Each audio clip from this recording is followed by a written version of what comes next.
नमस्कार जी, सत श्री अकाल, आदाब। मैं डॉक्टर सुशील कोतरू हूँ। मैक्स सुपर स्पेशलिटी हॉस्पिटल में Max endocrine diabetes and obesity care centre का हेड ऑफ डिपार्टमेंट हूँ। मेरे साथ डाइटिशियन लीना शर्मा जी हैं, जो diabetes educator, counsellor and nutritionist है।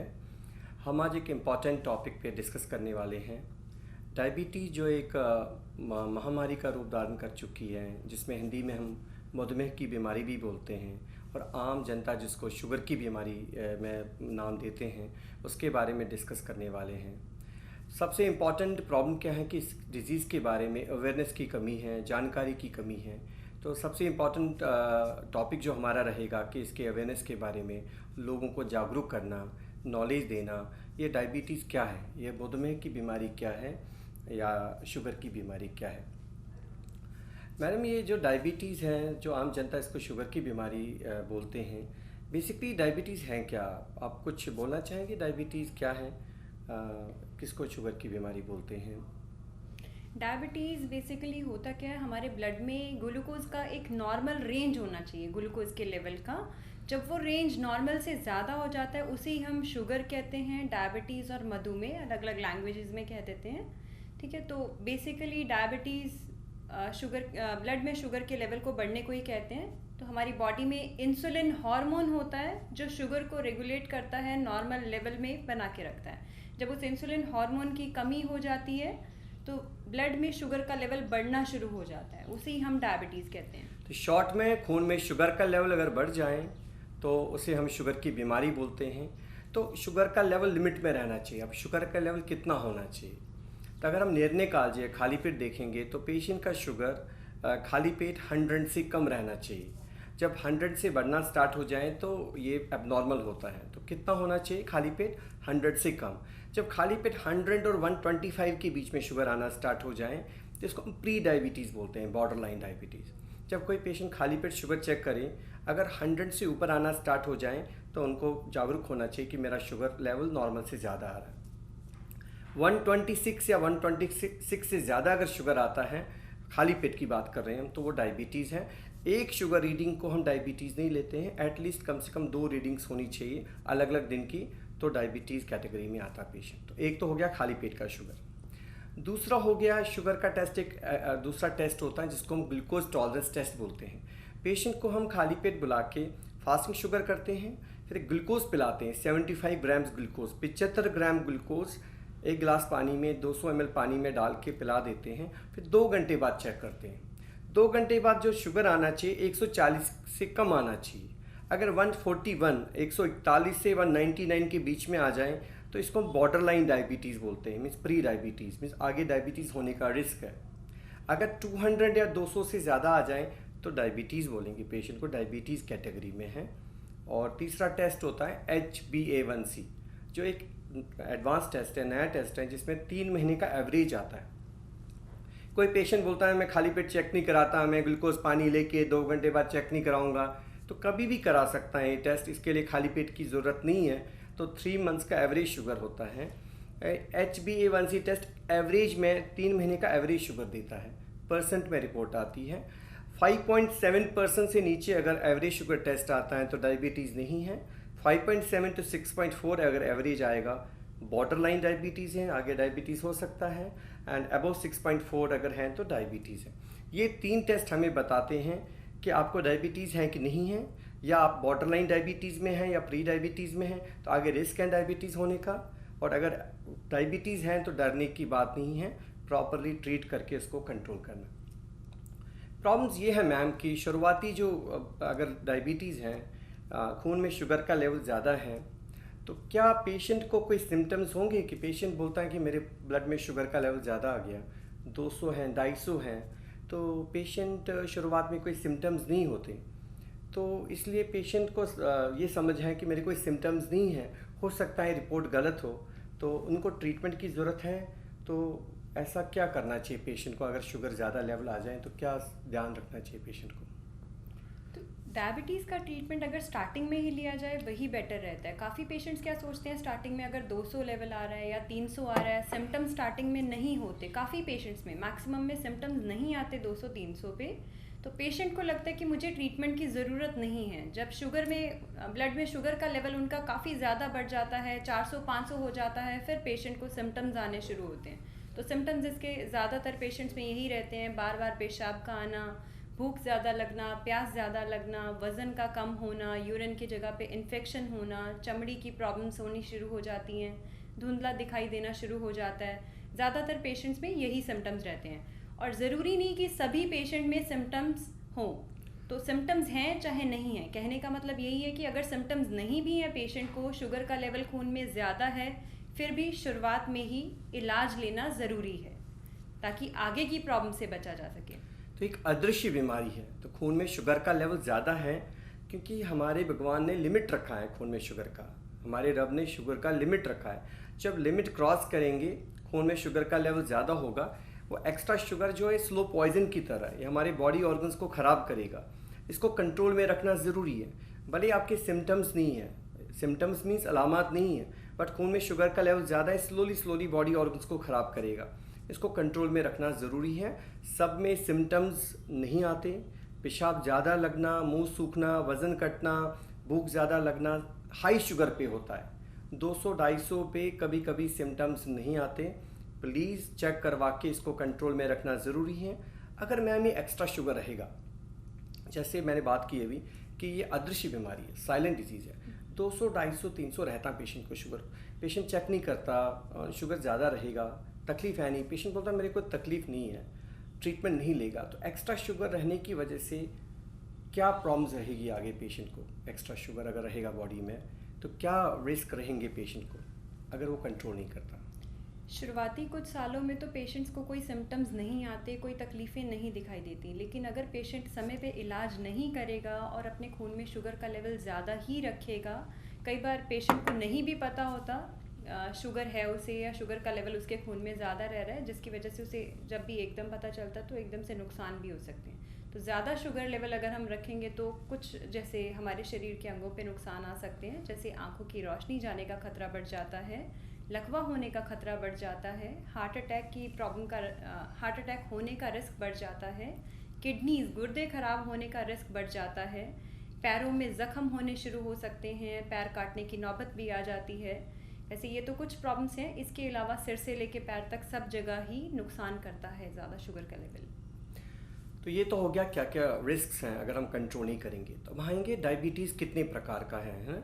शुगर भी अलग अलग तरीके का होता है। तो हम डायबिटीज़ मेलाइटस की बात करते हैं कि डायबिटीज़ इंसिपिडस होता है, उसकी बात नहीं कर रहे हैं हम शुगर की बीमारी की बात कर रहे हैं। एक डायबिटीज़ होता है मैम जो बच्चों में होता है, इसको हम टाइप 1 डायबिटीज़ बोलते हैं। जो एक कॉमन डायबिटीज़ है टाइप 2 डायबिटीज़ बोलते हैं। एक प्रेगनेंसी में उसको गेस्टेशन डायबिटीज़ बोलते हैं। एक जिसमें पैनक्रियाज डैमेज होता है क्योंकि अल्कोहल का इस्तेमाल ज़्यादा है आजकल, प्रचलन बहुत ज़्यादा अल्कोहल की वजह से पैनक्रियाज डैमेज होता है, इसको पैनक्रेटाइटिस की वजह से सेकेंडरी डायबिटीज़ बोलते हैं। कॉमन डायबिटीज़ है टाइप 2 डायबिटीज़, जिसको हम लाइफस्टाइल डायबिटीज़ बोलते हैं। और वो टाइप 1 डायबिटीज़ होता है ज़्यादातर बच्चों में, कम उम्र में होता है, इसको टाइप 1 बोलते हैं। टाइप 1 डायबिटीज़ जो बच्चों में होता है ज़्यादातर वो दुबले पतले होते हैं, बिल्कुल पतले सूख जाते हैं वो, उनमें शुगर का लेवल बहुत हाई हो जाता है। वेट बिल्कुल, उनमें कॉमन सिम्टम्स जो हम बात करते हैं, वेट कटना, भूख लगना, प्यास लगना, बिल्कुल पतले हो जाना, सूख जाना, उनमें ये सिम्टम्स आते हैं। ज़्यादातर 6 से 12 साल की उम्र में होता है ये डायबिटीज़, स्कूल गोइंग एज में होता है। बिल्कुल वेट बिल्कुल कम हो जाता है, बहुत ज़्यादा पेशाब लगता है, शुगर 400 भी हो जाता है, 500 भी हो सकता है।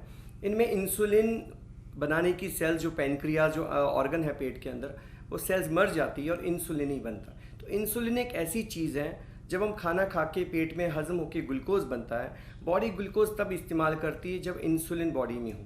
जब इंसुलिन ही नहीं है, बच्चा 10 रोटी भी खाएगा, वो ग्लूकोज में तब्दील होगा खून में, वो ग्लूकोज बॉडी इस्तेमाल नहीं कर पाएगी, क्योंकि ग्लूकोज इस्तेमाल करने के लिए इंसुलिन चाहिए ना। इंसुलिन बन नहीं रहा है तो खून में शुगर 400, 500, 600 है, लेकिन बॉडी इस्तेमाल नहीं कर पाएगी। वो ग्लूकोज पेशाब के ज़रिए बाहर आएगा, पेशाब के ज़रिए बाहर आएगा तो पानी भी आएगा, तो पेशाब तो बहुत लगेगा और बॉडी खाना मांगेगी। तो बच्चा रोटियां भी खाएगा, खाना भी खाएगा, लेकिन बच्चे का वेट कम होता जाएगा।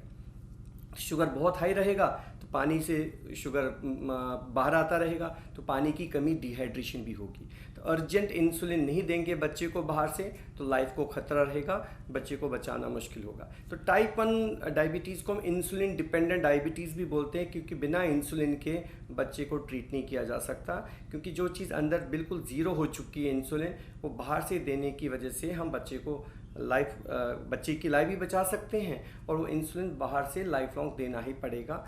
डरने की बात ही नहीं है। वो इंसुलिन हम नई तकनीकों की वजह से, पेन से, जो नया तरीका है, इंजेक्शन नहीं, आजकल पेन आया है, पेनलेस टेक्निक से दे सकते हैं। तो टाइप 1 डायबिटीज़ को हम इंसुलिन डिपेंडेंट डायबिटीज़ मेलिटस भी बोलते हैं, जो इंसुलिन बिल्कुल बॉडी में नहीं बन रहा है, बाहर से देना पड़ेगा। मैम दूसरा जो टाइप 2 डायबिटीज़ है, जो लाइफस्टाइल डायबिटीज़ है, उसमें आप बता सकते हैं कि क्या प्रॉब्लम ज़्यादा रहती हैं टाइप 2 डायबिटीज़ में?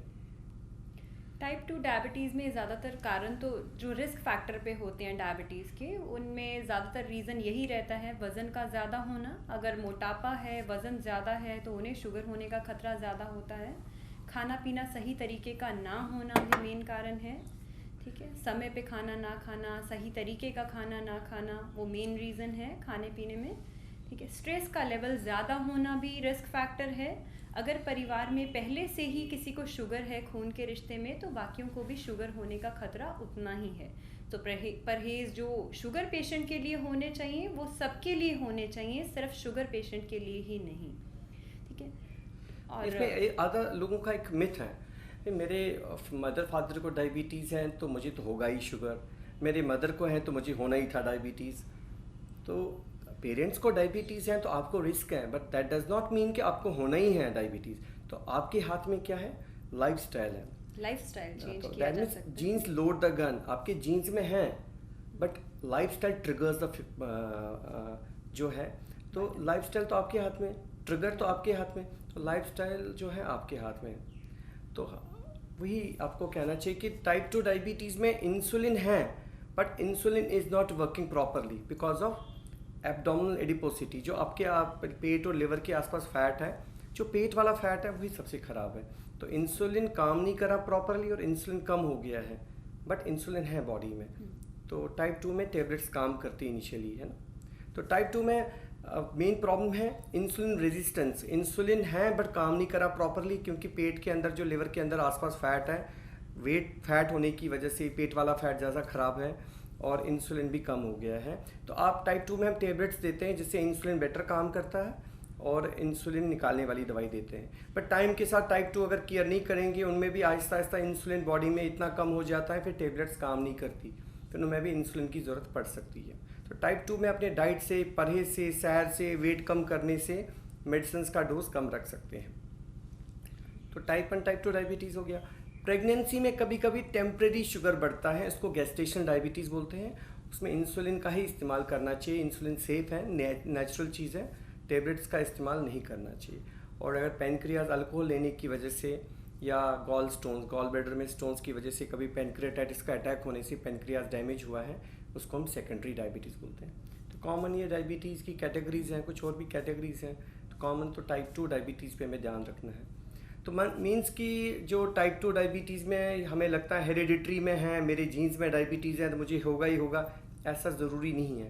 तो अगर हम, बस मैं यही पूछना चाहूँगा आपसे मैम, सबसे इम्पॉर्टेंट है कि मैं अपनी एग्जांपल अगर मैं दूंगा, अगर मेरे मदर फादर को डायबिटीज़ है, मुझे 50-60% रिस्क है मुझे डायबिटीज़ होने का, तो अगर मैं चाहूँगा मुझे डायबिटीज़ नहीं हो, कि कॉमन है इंडिया में, हम ऑलमोस्ट सबको रिस्क है डायबिटीज़ का, इंडियन होने का रिस्क है डायबिटीज़ का, क्योंकि हमारे पेट के आसपास सबको फैट है, फैमिली हिस्ट्री में सबको किसी न किसी को ब्लड रिलेशन में डायबिटीज़ है, वॉक हम करते नहीं, खाना पीना हमारा सबका देख ही रहे हैं कि बहुत ज़्यादा ऐसा खाना है जो जिससे रिस्क है डायबिटीज़ होने का, मेंटल स्ट्रेस सबको है, आपका ब्लड प्रेशर ज़्यादा है तो आपको रिस्क है। तो हमें क्या करना चाहिए जिससे हम डायबिटीज़ होने से रोका जा सकता है? तो प्रिवेंशन ऑफ डायबिटीज़ में हमें क्या करना चाहिए, इस पर मैं चाहूँगा आप ज़्यादा टाइम दीजिए। प्रिवेंशन ऑफ डायबिटीज़, हम डायबिटीज़ नहीं हो, हमें तो रिस्क है ही डायबिटीज़ का, या हमें बॉर्डरलाइन डायबिटीज़ है, हमें क्या करना है कि हम डायबिटीज़ होने से उस कैटेगरी में से हम बच जाएं? बिल्कुल सही कह रहे हैं आप। काफ़ी लोग ये सोचते हैं कि अगर हमारे परिवार में पहले से किसी को शुगर है या हमारे तो माँ बाप को शुगर रह चुका है तो हमें तो शुगर होना ही होना है। तो उन्हें होता है कि हमें किस बात की चिंता करनी है, तो खाने पीने में भी कोई परहेज़ नहीं करते, अपने वज़न की तरफ भी ध्यान नहीं देते, अपने लाइफस्टाइल को इम्प्रूव ही नहीं करना चाहते वो लोग। उन्हें होता है कि हमें शुगर तो होना ही होना है। तो ज़रूरी नहीं है कि अगर परिवार में शुगर है तो आपको भी शुगर हो, माँ बाप को शुगर है तो बच्चे को शुगर होना ही होना है, ऐसा ज़रूरी नहीं है। आप अपने लाइफस्टाइल को चेंज करके शुगर होने से बचाव कर सकते हैं अपना। तो लाइफस्टाइल में आप कौन कौन सी चीज़ों को चेंज कर सकते हैं, जैसे अपने खाने पीने का ध्यान रखेंगे। खाना पीना आपका सही तरीके का होना चाहिए, जैसा कि एक शुगर पेशेंट का होता है वैसा ही आपका होना चाहिए। दूसरा क्या करेंगे, अपने वज़न को कंट्रोल में रखेंगे। तो वज़न ऐसा नहीं है कि आपका काफ़ी लोग सोचते हैं कि अगर उम्र ज़्यादा है तो थोड़ा सा वज़न ज़्यादा रख लेंगे, या हम अच्छे घर से हैं, खाते पीते घर से हैं, तो वज़न थोड़ा सा ज़्यादा होना चाहिए।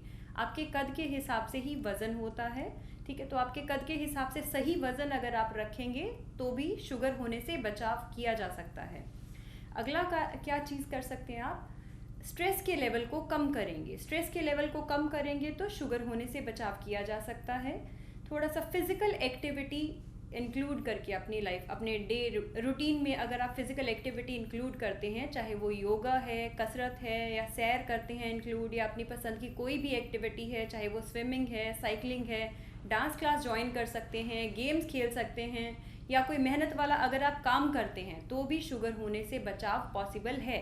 तो डायबिटिक पेशेंट का जो डाइट प्लान होता है उसे हम वैसे तो अगर सिंपली वे से देखें तो 3 कैटेगरीज में डिवाइड करते हैं। जैसे हमारी ट्रैफिक लाइट्स होती हैं, green, yellow and red category, 3 categories में डिवाइड किया जाता है अगर सिंपल वे से देखा जाए। तो रेड कैटेगरी में हमारे वो फूड्स आते हैं जिनसे परहेज़ करने की ज़रूरत होती है शुगर पेशेंट को या उनके फैमिली मेम्बर्स को, या जो शुगर से बचना चाहते हैं, वज़न कंट्रोल में रखना चाहते हैं, उनके लिए। तो रेड कैटेगरी में कौन कौन से फूड आते हैं, उनमें मीठा किसी भी तरह का है, गुड़, चीनी, शहद, शक्कर, मिठाई, जूस, कोल्ड ड्रिंक, तली हुई चीज़ें, मैदे की चीज़ें, या बेकरी प्रोडक्ट्स जैसे cake, pastries, chocolates, jams, jellies, ये सारे प्रोडक्ट्स रेड कैटेगरी में आते हैं, ठीक है। तो कुछ मीठे फल हैं जिनका परहेज़ रखने की ज़रूरत होती है शुगर पेशेंट को, जैसे आम, केला, लीची, चीकू, अंगूर, खजूर, अंजीर, गन्ना, ठीक है। तो परहेज़ मतलब होता है कि इन्हें लिमिट में अगर ले सकते हैं पेशेंट तो वो ज़्यादा बेटर रहेगा। कई बार पेशेंट्स को होता है कि ये वाले फल बिल्कुल ही नहीं लेने, अगर लेना है तो बहुत ही थोड़ी अमाउंट में लिया जा सकता है। Portion control is the main की। एक चीज़ मैडम, कुछ चीज़ें जो मिथ्स हैं हमारी कि ये गुड़ जो है गुड़ चाय में डाल के ले सकते हैं क्योंकि ये रिफाइंड नहीं है। तो कुछ लोग, बहुत सारे मैं डे टू डे प्रैक्टिस में देखता हूँ, पेशेंट्स गुड़ का इस्तेमाल करते हैं चाय में। क्या इसके बारे में क्या कहेंगे आपके, गुड़ चाय में शुगर पेशेंट डाल सकते हैं, उसका इस्तेमाल कर सकते हैं क्या? तो अगर गुड़ और चीनी में कंपैरिजन किया जाए, अगर एक नॉर्मल पर्सन के बारे में पूछेंगे तो चीनी से ज़्यादा बेटर गुड़ ही रहेगा, ठीक है, क्योंकि चीनी में रिफाइनिंग हुई है, केमिकल्स यूज़ होते हैं और कैलोरीज के अलावा उनमें कोई विटामिन मिनरल नहीं होता। शुगर पेशेंट की बात कर रहे हैं हम आज। बट अगर शुगर पेशेंट की बात की जाए तो किसी भी तरह का मीठा, जैसे मैंने बोला रेड कैटेगरी में किसी भी तरह का मीठा तो गुड़ का इस्तेमाल नहीं करना है, बिल्कुल। गुड़ डायरेक्ट शुगर जा रहा है बॉडी में तो शुगर्स बढ़ जाएंगे, तो आप गुड़ का इस्तेमाल नहीं करेंगे। अगर आपको चाय मीठी बनानी है तो आप शुगर फ्री का इस्तेमाल करेंगे। शुगर फ्री में स्टीविया है, सुक्रोलोज है, एस्पार्टेम है, तो आप लिमिटेड क्वांटिटी में, अप्रूव्ड क्वांटिटी में अपने डॉक्टर से मशवरा करके, अपनी प्रॉपर रजिस्टर्ड डाइटिशियन से मशवरा करके अप्रूव्ड क्वांटिटी में इस्तेमाल कर सकते हैं। तो आप डायरेक्ट शुगर्स नहीं यूज़ करेंगे। इसके साथ साथ आपने कुछ फ्रूट्स का भी बोला है, बनाना जैसे केले के बारे में बोला आपने, उसका लिमिट होना चाहिए। अगर हम अप्रूव्ड जैसे हैं हाफ बनाना ले सकते हैं, लेकिन पेशेंट्स जब लेंगे तो 3-4 केला इकट्ठे लेंगे। अब अंगूर, अपने ग्रेप्स की बात कही हमने, अब 10 दाने अंगूर के लेने हैं, लेकिन पेशेंट क्वांटिटी लिमिट नहीं करके हाफ केजी खा जाता है एक साथ में, तो फिर वो शुगर्स बढ़ने हैं उसमें। और हमें पता है फ्रूट का शुगर फ्रैक्टोज है, उसका ग्लाइसेमिक इंडेक्स शुगर बढ़ाने की टेंडेंसी उतनी ज़्यादा नहीं है, बट क्वांटिटी, पोर्शन साइज आप कह रहे थे कि इसको लिमिट में रखना है। अगर ज़्यादा लेंगे तो शुगर उससे भी शूट होगा, अगर ज़्यादा अमाउंट में कंज्यूम किया जाएगा। अगर कभी लेना भी चाहते हैं तो लिमिटेड अमाउंट में लिया जा फ्रूट्स ले सकते हैं। मुझे सबसे ज़्यादा जो कंसर्न है वो है, मुझे सबसे ज़्यादा रिफाइंड आर्टिकल्स में और ये जंक फूड्स में जो आजकल हम बच्चों को खिला रहे हैं, और जैसे ice creams, cold drinks, pastries, cakes. Cold drinks का सबसे ज़्यादा मैं देख रहा हूँ प्रचलन इतना ज़्यादा हो गया, इतना एडवर्टीजमेंट्स भी होते हैं। केन्ड फूड्स जो होते हैं आजकल, डिब्बा बंद वस्तुएं जो आजकल मार्केट में हैं, हम चाहेंगे पेशेंट्स को इसका इस्तेमाल नहीं होना चाहिए।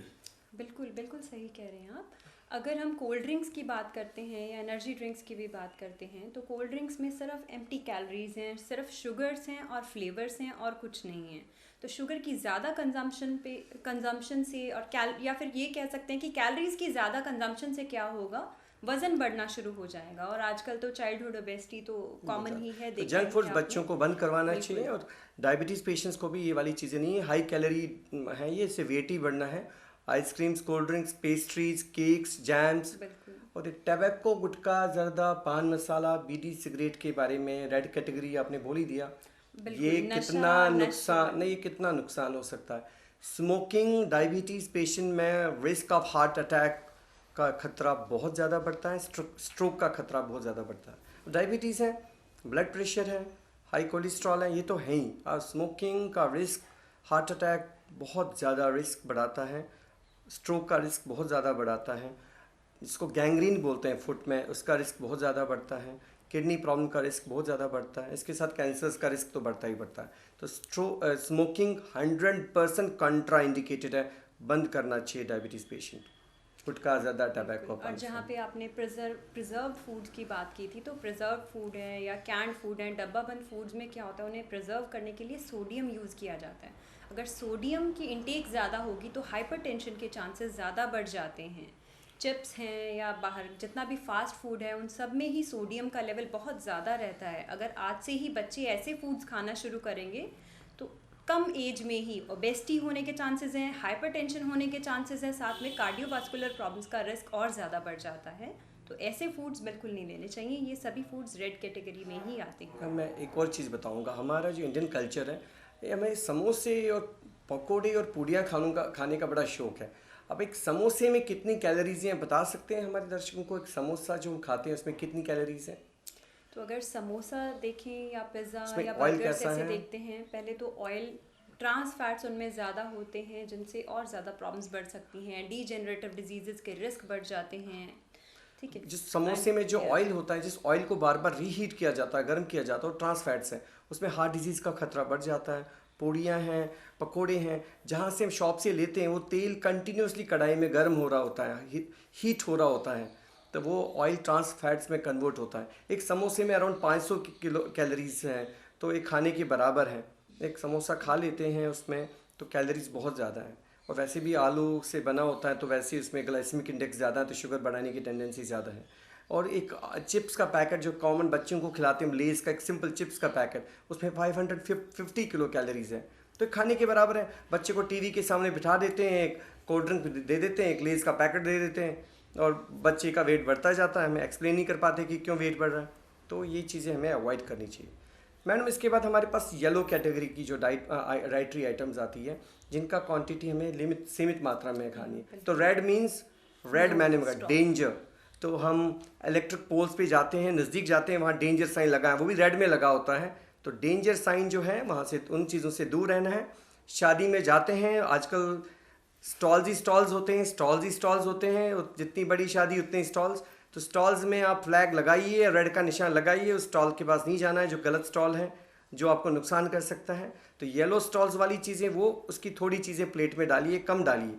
अब येलो स्टॉल्स वाली चीज़ें वो बताइए। हम ज़्यादा आपको उतना ज़्यादा क्रूडली आप ग्रॉसली बता रहे हैं, ये जो आम तरीके से आप अमल में day to day routine practice में, day to day routine life में कर सकते हैं। हम ज़्यादा साइंटिफिक तरीके से आपको नहीं बता पा रहे हैं, क्योंकि वो आपको अपने डॉक्टर से प्रॉपरली डाइट प्लान बनाना पड़ेगा, जो रूटीन रोज़मर्रा की ज़िंदगी में आप कर सकते हैं। हम कोशिश करें आपको आम लोगों की तरह आपको डाइट प्लान बताने की कोशिश करें, डाइट प्लान की इंस्ट्रक्शंस बता रहे हैं। और मुझे लगता है हम रिफाइंड तरीके से तो हम तब बता पाएंगे जब हम प्रॉपरली कंसल्टेशन, हर एक पर्सन की, हर एक पेशेंट की रिक्वायरमेंट अलग अलग होती हैं। हम सिर्फ एक बेसिक सा बताने की कोशिश कर रहे हैं। जो येलो कैटेगरी में कौन सी चीज़ें, आइटम्स हैं जो सीमित मात्रा में ले सकते हैं? येलो कैटेगरीज में फूड वो आ जाते हैं जो हम खा तो सकते हैं, लेकिन लिमिट में खाने की ज़रूरत होती है। अब शुगर पेशेंट है, अगर उसे रोटी खानी है, चावल खाने हैं, या दाल ले रहा है, नॉन वेज में अंडा या मांस ले रहा है, तो ये चीज़ें लिमिट में लेने की ज़रूरत होती है। ऐसा नहीं है कि अब शुगर पेशेंट सोचेगा कि मुझे भूख ज़्यादा लग रही है तो मैं 5-6 रोटी एक ही बार में खा लूँ, या 2-3 कटोरी इकट्ठी दाल खा लूँ, या नॉन वेज है तो जब तक मेरा पेट नहीं भरता तब तक खा लूँ। तो जैसे कि हम वैसे भी शुगर पेशेंट को बोलते हैं कि अगर वो खाना चाहें, खाना उन्हें किस तरह से खाना है, थोड़ी थोड़ी देर बाद थोड़ा थोड़ा खाना चाहिए। Means short and frequent meals होने चाहिए, एक ही बार पेट भर के नहीं खाना और ज़्यादा देर भूखे नहीं रहना, यानी कि फास्टिंग और फीस्टिंग दोनों चीज़ें अवॉइड करनी है। ठीक है, तो येलो वाली कैटेगरीज में नॉन वेजिटेरियन फूड्स आ जाते हैं। नॉन वेज में अगर लेना चाहते हैं, अगर अंडा लेना चाहते हैं तो उसका सफ़ेद वाला हिस्सा ले सकते हैं, पीला वाला हिस्सा नहीं लेंगे। और मांस अगर लेना चाहते हैं वो तला हुआ नहीं होना चाहिए, या भुना हुआ मतलब रोस्टेड या ग्रिल्ड फॉर्म में हो सकता है, या जैसे कि सब्ज़ी होती है सब्ज़ी की फॉर्म में, करी फॉर्म में पका के लिए जा सकते हैं। और इसमें चर्बी वाले जो हिस्से होते हैं, फैटी पोर्शन होते हैं या ऑर्गन मीट्स होते हैं, वो अवॉइड करने चाहिए। बाकी अगर रोटी ले रहे हैं तो जितना कि डाइटिशियन से वो मशवरा करके उन्हें बताया जाता है, डाइटिशियन ने बताया है कि उनकी ज़रूरत के हिसाब से, उनकी एक्टिविटी के हिसाब से उन्हें कितनी रोटी एक बार में खाने की ज़रूरत है, या कितनी दाल कितनी सब्ज़ी एक ही बार में खाने की ज़रूरत है, तो वो उतना ही लें तो बेटर रहेगा। तो मैं अब येलो कैटेगरी में आपने बताया कि जो तो अंडरग्राउंड वाली चीज़ें हैं, ज़मीन से नीचे वाली चीज़ें से आलू है, शकरकंदी है, चुकंदर है, अरबी है, शलगम है, जमीकंद है। डायबिटीज़ पेशेंट में इनमें ग्लाइसेमिक इंडेक्स ज़्यादा है, इनको कम ग्लाइसेमिक इंडेक्स मींस जिनमें शुगर बढ़ाने की, ग्लूकोज बढ़ाने की टेंडेंसी ज़्यादा है, उनको लिमिट में रखना, एक्सेप्ट रेडिश, मूली के बगैर। मूली सैलड में आती है। और डायरेक्ट राइस जो वाइट स्टीम राइस होता है उसमें भी ग्लाइसेमिक इंडेक्स ज़्यादा है, उनको कम क्वांटिटी में लें और सब्जी को मिक्स करके लें। बिल्कुल, अगर चावल खाना चाहें, काफ़ी शुगर पेशेंट सोचते हैं कि हमें तो शुगर है, हम तो चावल बिल्कुल ही नहीं खाते, तो ऐसा बिल्कुल नहीं है कि वो चावल नहीं खा सकते। चावल है और वीट है एक जगह पे, गेहूं कह देते हैं जिसे हम, दोनों में फ़र्क इतना ही है कि गेहूं में फाइबर ज़्यादा होता है इसलिए उसका ग्लाइसेमिक इंडेक्स कम है, और राइस में फाइबर ना होने की वजह से इसका ग्लाइसेमिक इंडेक्स ज़्यादा है। अगर राइस खाना भी चाहते हैं, एक तो उसकी क्वांटिटी लिमिट करने की ज़रूरत है, और कभी अगर लेना है थोड़ी अमाउंट में राइस लें, और बाकी सैलेड या वेजिटेबल यानी कि फाइबर रिच फूड या फाइबर रिच आइटम साथ में इंक्लूड करना ज़रूरी है। यानी कि रोज़ाना से थोड़ा एक्स्ट्रा फाइबर लें तो ज़्यादा बेटर रहता है। तो आटे को छनी नहीं करना है, चक्की वाला आटा लेना है, चोकर मिला के लेना है, साथ में लेना है। दालें भी छिलके वाली ज़्यादा लेंगे तो फाइबर जितना बेटर हो उतना बेटर है। रिफाइंड चीज़ें नहीं लेनी, रिफाइंड आटा इस्तेमाल नहीं करना है। तो वही मैडम कहने वाली थी कि आप ये सब चीज़ें इस्तेमाल करेंगे, दूध और फैट फ्री इस्तेमाल करेंगे। अगर आजकल डबल टोन स्किम्ड मिल्क आता है, स्किम्ड मिल्क मीन्स वो fat free low fat milk आता है। अगर आपके पास गाय या भैंस का दूध आता है तो उसको उबाल के मलाई 2-3 बार उतार के फिर इस्तेमाल करेंगे, है ना। चाटी वाली लस्सी या बटर मिल्क जो बिना फैट की लस्सी आती है उसका इस्तेमाल ज़्यादा करेंगे, और दूध दही भी लिमिटेड क्वांटिटी में इस्तेमाल करेंगे, नहीं तो क्या होगा, वेट गेन होने के चांसेस ज़्यादा है। नॉन वेज का आपने बता ही दिया, एग्स बॉईल करके ले सकते हैं, फ्राई करने का इस्तेमाल आप छोड़ दीजिए। अब सबसे बड़ी प्रॉब्लम है ऑयल कौन सा इस्तेमाल करें और ऑयल कितना क्वांटिटी में इस्तेमाल करें। तो ऑयल की जो डेली की रिक्वायरमेंट है, एक पर्सन की 2 या 3 चम्मच से ज़्यादा नहीं है। ठीक है, तो एक पर्सन एक दिन में टोटल ऑयल की बात कर रही हूँ मैं यहाँ पे, 2 या 3 चम्मच जितना विजिबल फैट, 2 या 3 चम्मच जितना हो सकता है। ठीक है, अब क्वेश्चन ये आता है कि कौन सा ऑयल यूज़ किया जाए। तो बेटर यही रहता है, वैसे तो हम यही कहते हैं कि कभी भी अगर आपको ऑयल यूज़ करना है तो वो बदल बदल के करें, लगातार सेम ऑयल यूज़ नहीं करना चाहिए। घर में अगर ऑयल लेके आ रहे हैं तो बड़ा कैन मत लेके आइए, छोटी पैकिंग्स 1-1 लीटर की लेके आइए, और वो अलग अलग हो। समझ लो कि एक पर्सन की रिक्वायरमेंट 1 महीने की 1/2 लीटर ऑयल है। अगर घर में 6 मेंबर्स रह रहे हैं तो यानी कि उन सब की रिक्वायरमेंट 1 महीने की 3 लीटर से।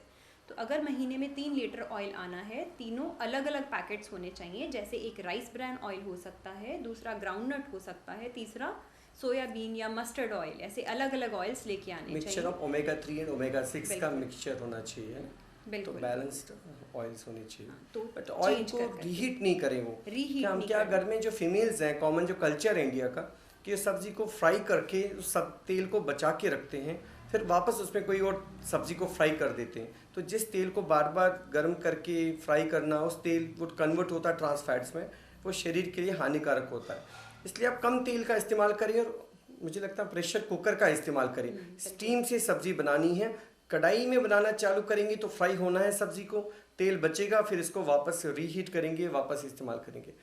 कुछ लोग ये सोचते हैं कि तेल नहीं घी अच्छा है, उसके बारे में बड़ा कन्फ्यूजन है, घी इस्तेमाल करेंगे कि तेल इस्तेमाल करेंगे। ऐसा नहीं देसी हम घी कह जिसको सकते, बोलते हैं हम, बिल्कुल देसी घी। ऐसा नहीं हम कह सकते कि घी और तेल में एक ही चीज़ इस्तेमाल करनी है, हमें दोनों की ज़रूरत है। तो आप रिफाइंड ऑयल भी यूज़ कर सकते हैं और साथ में देसी घी या मक्खन मलाई, सैचुरेटेड फैट भी यूज़ कर सकते हैं लेकिन कम मात्रा में। तो सैचुरेटेड फैट सिर्फ वही एक सोर्स नहीं होना चाहिए कि आप सब कुछ ही उसी में पका रहे हो और हर तरह से सैचुरेटेड फैट ही कंज्यूम कर रहे हो, तो वो नहीं होना चाहिए। जैसे आप सब्ज़ी में रिफाइंड ऑयल या मस्टर्ड ऑयल जो भी यूज़ करना चाहते हैं वो कर सकते हैं। अगर देसी घी, मक्खन या मलाई अगर आप लेना चाहते हैं तो वो लिमिट में ले सकते हैं, जैसे आधा चम्मच या 1 चम्मच जितना एक दिन का हो सकता है। लेकिन अगर आप नॉन वेजिटेरियन हैं तो अगर देसी घी, मक्खन, मलाई यूज़ नहीं भी करेंगे तो भी चलेगा, तो भी कोई प्रॉब्लम नहीं है। ऑलरेडी हम जो मीट नॉन वेजिटेरियन फूड लेते हैं, रेड मीट में ऑलरेडी आप सैचुरेटेड फैट्स जा ही रहे हैं।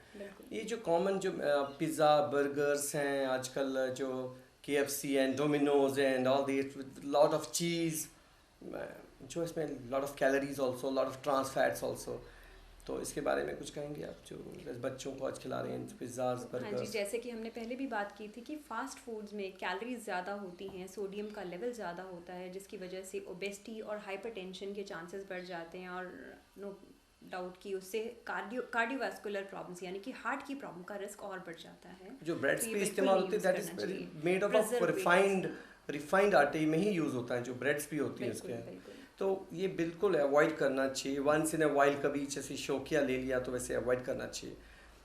सबसे इम्पॉर्टेंट चीज़ और भी मैं पूछना चाहूँगा आपसे, अगर नॉनवेज लेना तो फ़िश इस वाइट मीट उसका इस्तेमाल करें, लेकिन अब fish basically we are working in Punjab, तो जिस तरह के पेशेंट्स हमारे पास आते हैं, अब ग्रिल्ड फिश लो या तंदूरी लो, फिश पकोड़ा जब लेंगे तो वो फिश पकोड़ा बना लिया तो ख़राब हो गया। तो पकोड़ा नहीं बनाना हमें, तेल में फ्राई करके वो तो ख़राब हो गया। फिश लीन मीट है, हम तेल में 4 दिन से वो तेल पड़ा है दुकान वाले के पास, उसी तेल में फ़िश फ्राई हो रही है तो ख़राब हो गया। ग्रिल्ड या तंदूरी चिकन लेंगे तो फ्राई करेंगे तो ख़राब होगा, तेल में फ्राई करेंगे तो ख़राब हो जाएगा। इनका थोड़ा ध्यान रखना। अंडे को बॉईल करके लीजिए, वो ठीक बेटर है। एक और चीज़ इम्पॉर्टेंट है, जो अल्कोहल का इस्तेमाल करते हैं, वैसे आप अल्कोहल के बारे में क्या बताना चाहेंगे? अल्कोहल बहुत कॉमन यूज़ होता है और पंजाब में एज सच बहुत ज़्यादा यूज़ होता है, तो क्या अल्कोहल का इस्तेमाल होना चाहिए? अगर होना चाहिए तो कितना होना चाहिए? हमने स्मोकिंग के बारे में बता दिया था कि बिल्कुल कंट्रा इंडिकेटेड है, should be stopped and this is very dangerous कि हमें स्मोकिंग, गुटखा, जर्दा, टैबैको बहुत ज़्यादा खतरनाक है शुगर पेशेंट्स के लिए।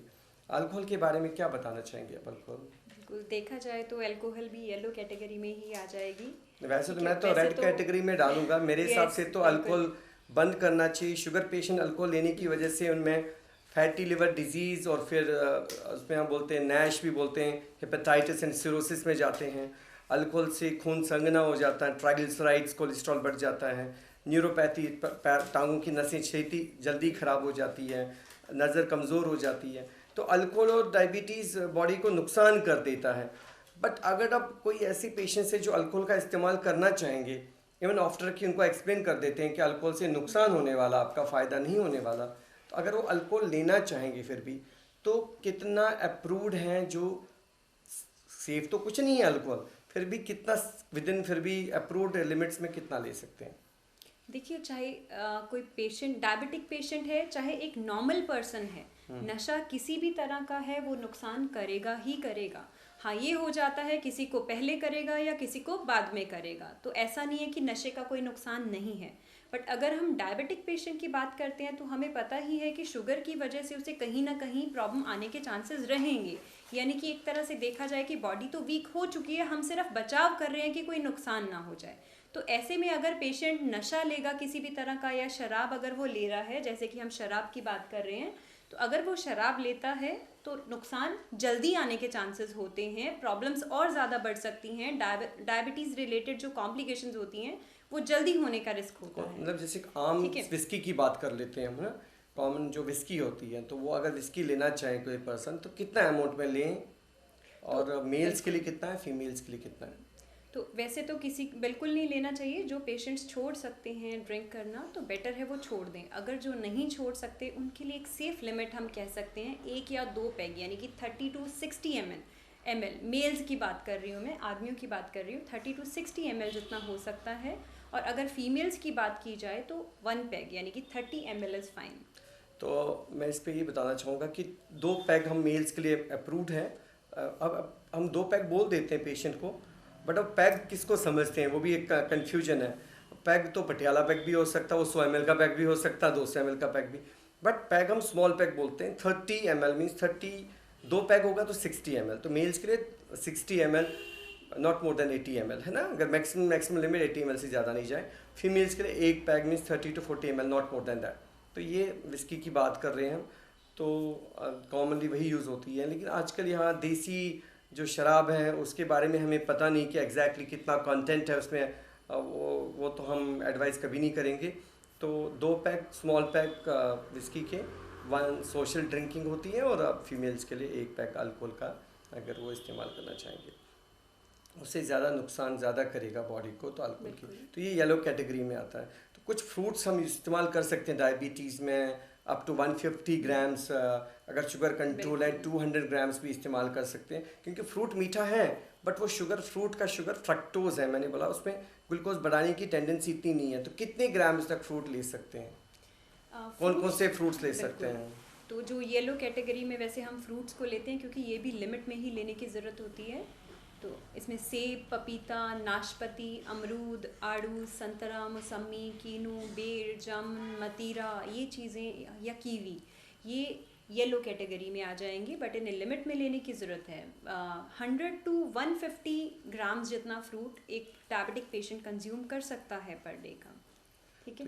और अगर इससे ज़्यादा कभी लेना भी हो तो बेटर यही रहेगा कि एक ही टाइम पे ज़्यादा मत लो, तो डिवाइड करके लेंगे। बिल्कुल, उसे डिवाइड करके लिया जा सकता है। जैसे कि अभी 150 ml से कई बार 200 ml ग्राम्स हो जाता है, तो 100 ग्राम जैसे मॉर्निंग में ले सकते हैं, 100 ग्राम इवनिंग में ले सकते हैं। कोशिश यही करिए कि उसे भी स्प्लिट करके लें। शुगर फ्री टेबलेट्स का इस्तेमाल कर सकते हैं आप विद इन लिमिटेड क्वांटिटी में, जितना अप्रूव्ड है, कोई प्रॉब्लम नहीं। हमने बता दिया आपका, सुक्रोलोज ले सकते हैं, स्टीविया ले सकते हैं, कोई प्रॉब्लम नहीं है।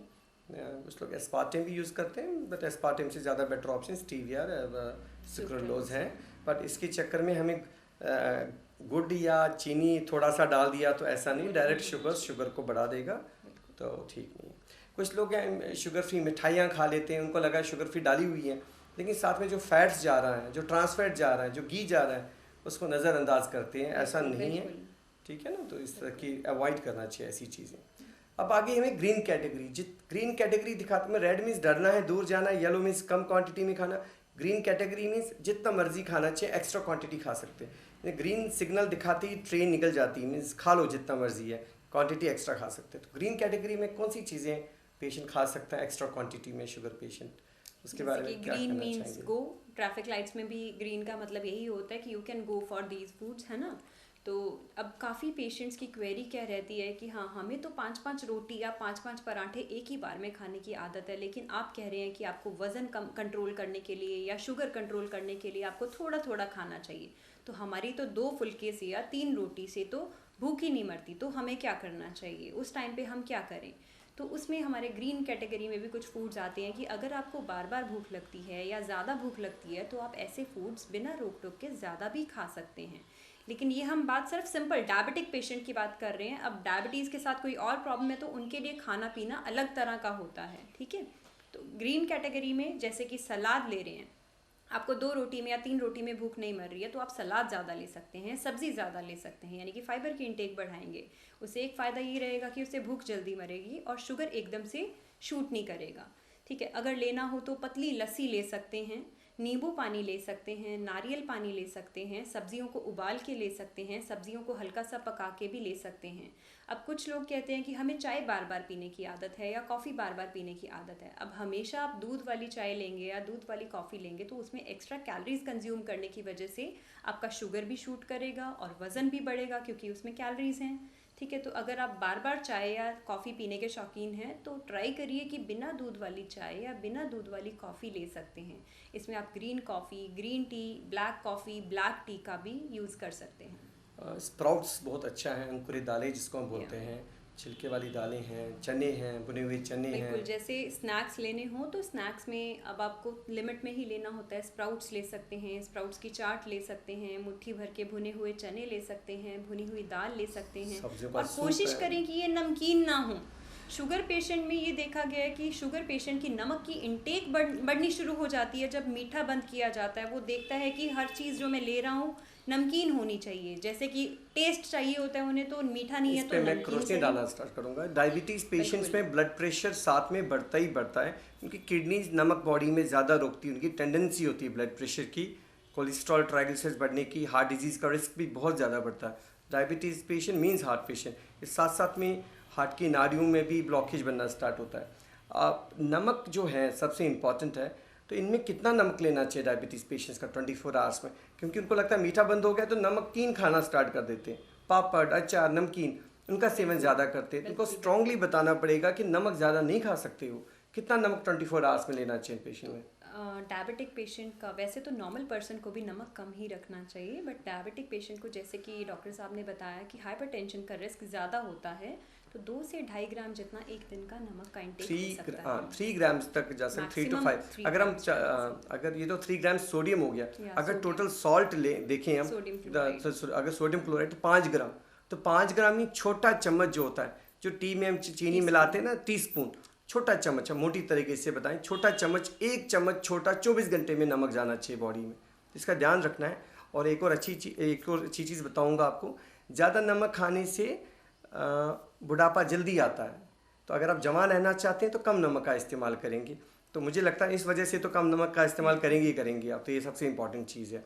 ग्रीन कैटेगरी में अब आपका अगर मैं समराइज़ करूँगा, हरी पत्ती सब्जियाँ, सैलड, उबली हुई सब्जियाँ, सब्जियों को पकाना नहीं, जितना आप ज़्यादा पकाएंगे उतना ज़्यादा शुगर बढ़ाती है। कच्ची रखिए आप, ग्रीन को ग्रीन रखिए, उबली हुई सब्जियाँ होगी, सैलड होगी, सूप्स हो गया, नींबू पानी हो गया, इनका इस्तेमाल ज़्यादा करेंगे। ये जनरल डायबिटीज़ पेशेंट्स के लिए है। अगर आप में किडनीज़ की प्रॉब्लम है, लिवर की प्रॉब्लम है, कुछ और प्रॉब्लम्स हैं, तो अपनी डाइटिशियन या अपने डॉक्टर से मशवरा करके ही आपको लेना पड़ेगा। ये तो हमने 3 कैटेगरी में डिवाइड किया। अब खाना कितना खाना है वो कैलकुलेट करके देना पड़ता है, कैलोरीज कितनी होनी चाहिए वो हर किसी पेशेंट के लिए अलग है। वो डिपेंड करता है पेशेंट का वेट कितना है, रोज़मर्रा की ज़िंदगी की एक्टिविटीज़ कितनी है। एक लेबरर आदमी है, एक ऑफिस में बैठने वाला पर्सन है, एक यंग आदमी है, एक ओल्ड एज का आदमी है, सबके कैलोरीज हम कैलकुलेट करते हैं साइंटिफिक तरीके से, उसके बाद बता देते हैं। मोटी तरीके से हमें बताना चाहिए डायबिटीज़ पेशेंट को, ये 3 बार की कैटेगरीज को डिवाइड तो कर दिया हमने।